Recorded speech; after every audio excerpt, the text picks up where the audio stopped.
So after my last video, I had a request to make gluten-free crepes, which I was more than happy to do. So the thing in the crepes that makes it non-gluten-free, it was the flour. So I'm using today this special Bob's Red Mill gluten-free flour. So if it's a dietary preference, this may be different, but if it's a medical condition, don't mix the flour that's gluten-free with non-gluten-free flour. And if you've made regular crepes on your crepe pan or whatever you're using to make them, you be sure to clean it really good so there's no cross-contamination. Okay, so now that we can begin, we're going to start off with some butter, 4 large eggs, 1½ cups of flour, 1 teaspoon of salt, 1½ cups of milk. We're going to need a large mixing bowl, 1 large spoon, a crepe pan, a crepe wand, a glass of water, a plate, and we're going to need something that can mix the batter. So to begin, we're going to turn the crepe pan on, and then turn the crepe pan to your highest setting. On mine that's 5, but it could be different on other crepe pans. Okay, so as our crepe pan is warming up, we're going to make the batter for the crepes. Now it's going to be almost exactly the same as regular crepes. So what we're going to do first is we'll take the salt, which is 1 teaspoon, and we'll go ahead and dump that in there. Use your spoon, because I know the salt will stick sometimes, to get every last bit of it out.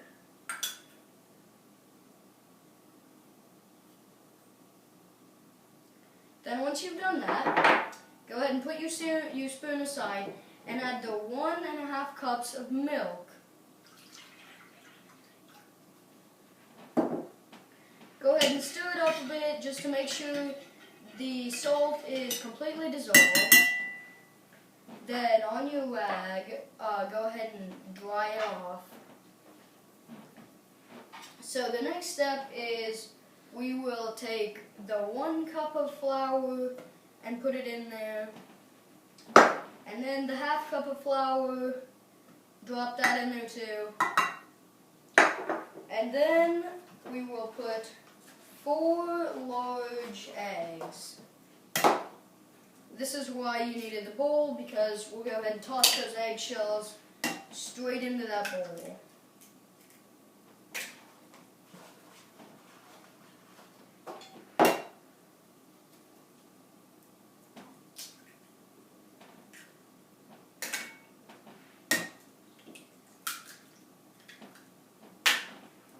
So now go ahead with all that egg yolk and stuff on your hands. You can just dry it on the rag, or you can go wash them, whatever your preference is. So now that we'll go ahead and have the batter all mixed together, we'll take the mixer. Make sure to push your crepe pan aside to make sure there's no chance of you burning yourself or anything like that. That would be bad. So now I'll just drag it right over here and go ahead and mix. Make sure if you're using something like that not to like bring it up or anything because it'll splash all over you. Believe me, I've done that one too many times.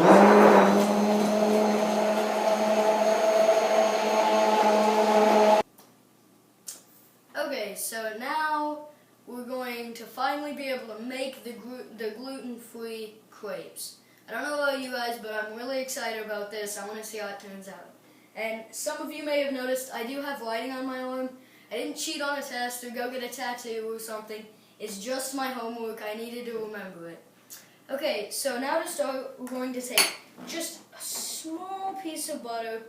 I already have some on there, so I'm just going to put a tiny bit. But you're going to want to put a little bit more than that. So then dip your wand in water, dry it off a bit, and spread that butter all around.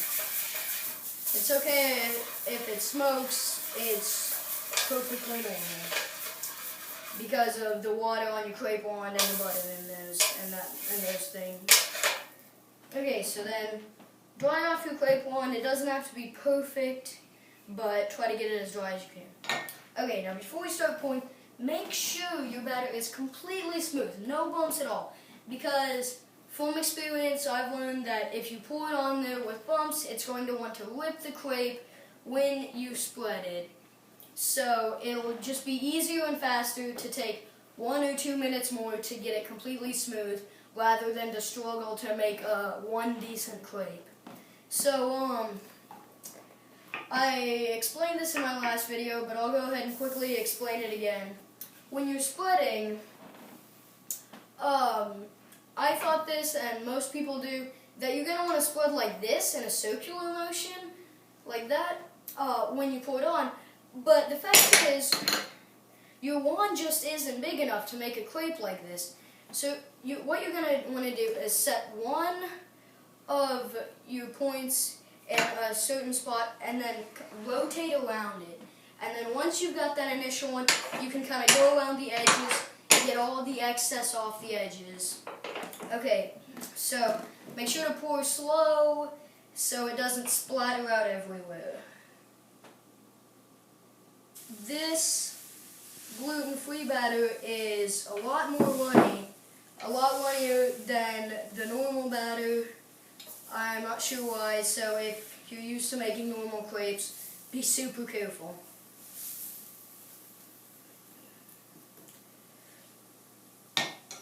So, not too good of a first crepe, but it'll do. So yeah, you're definitely gonna want to be really careful with this. On my first try making it, which I actually cut off the video because it was so bad, I was used to regular crepes and I splattered the batter everywhere because it poured way too fast. So now I'm gonna try to get a good amount, enough to split out a lot. And this batter is also frying quicker, so I'm not sure what it is. I think it'd be the flour, since that's what we changed, but yeah. So this is a lot harder than just making regular crepes, gotta say.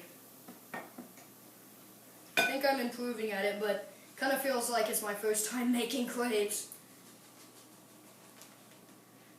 Alright, so seems to be as strong as regular crepes and everything now.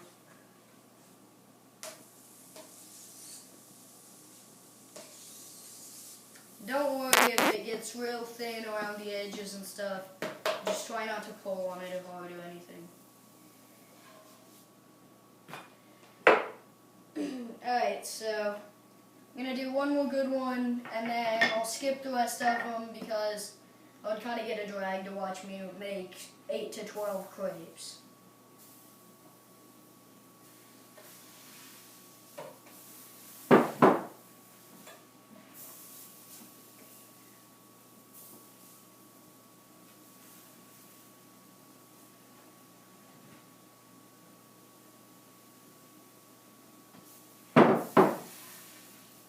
I wouldn't recommend doing what I just did there, pouring more on when it's already cooking, but I had a lot of extra space. It was kind of shaped in a square, so yeah. And every once in a while, I didn't mention this in my last video, you're going to want to put a bit more butter on there because the crepe will tend to stick and rip when you try to pull it up.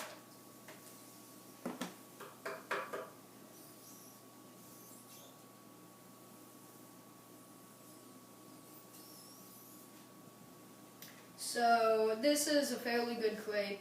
I'm going to go ahead and skip the rest of me making crepes, and then we'll go ahead and go on to putting this stuff on the crepes and seeing if it tastes good. But I would recommend, if you're a beginner at this, to make smaller crepes, because just when you start, because just the gluten-free, the regular crepes, I would recommend just trying to make some, because they're really runny and it's and they dry super fast, so you might get frustrated if if you know they're drying before you can spread them good and stuff.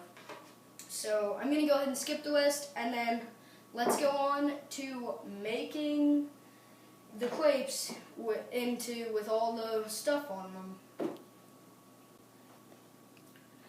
Okay, so now we can finally move on to the final step of our crepe making process.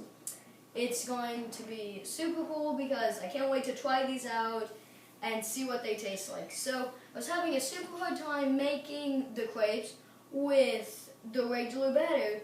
See, this is the one that I made with the batter that I showed you. So what I ended up doing is I added 1/3 cup of extra gluten-free flour, and then I made it with that. I mixed it all up and I put some on the fire, and it worked great. My final product with that was this one. It looks great. It looks just like regular, so I'm happy about that.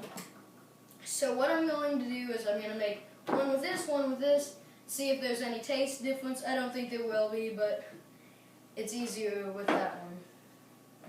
So I looked it up because I did some research about gluten-free ingredients and things, and Nutella is actually gluten-free, so you don't have to worry there, because a crepe just isn't a crepe without Nutella. So I'm going to go ahead and use my Nutella spreader and get a pretty good sized glob.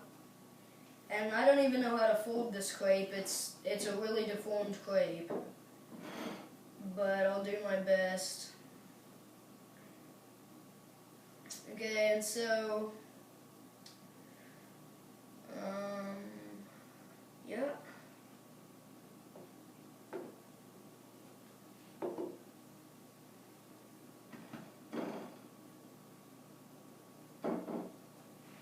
Alright, well, that turned out pretty good, better than I thought. So now for my good crepe, I'm going to get a big old glob of Nutella.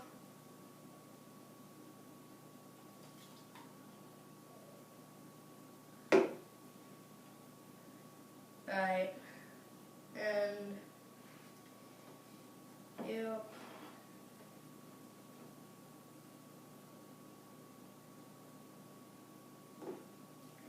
So I'm sure I already told you this in my last video, but you want to get the Nutella about halfway down, completely across, leave just a bit of room up at the top of the crepe, the border, so the Nutella won't squish out whenever you're done. So, like folding it and stuff.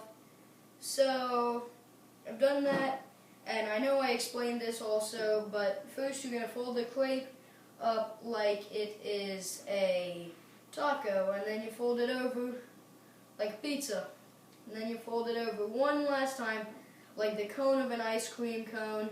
This is my final product. I think this looks even better than the regular crepes right there. So, yeah, well, I'm going to go ahead and try it out.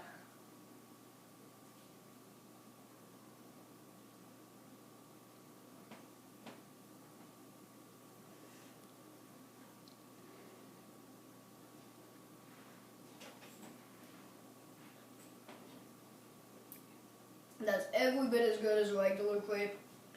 So, good luck with making your own crepes, and I hope this answers your question of can you make a gluten-free crepe. Now, as our crepe pan is warming up, we're going to make the batter. Now, it's going to be almost exactly the same as regular crepes. You know what? I can't do it. I had to scratch my nose.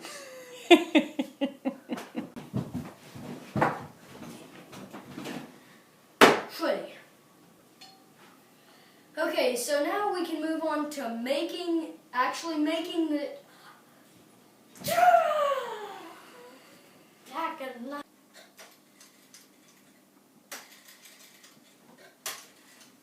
Hello, I'd like a Nutella. What do you mean you don't have Nutella? No, I don't want fruit. Fruit is for chumps.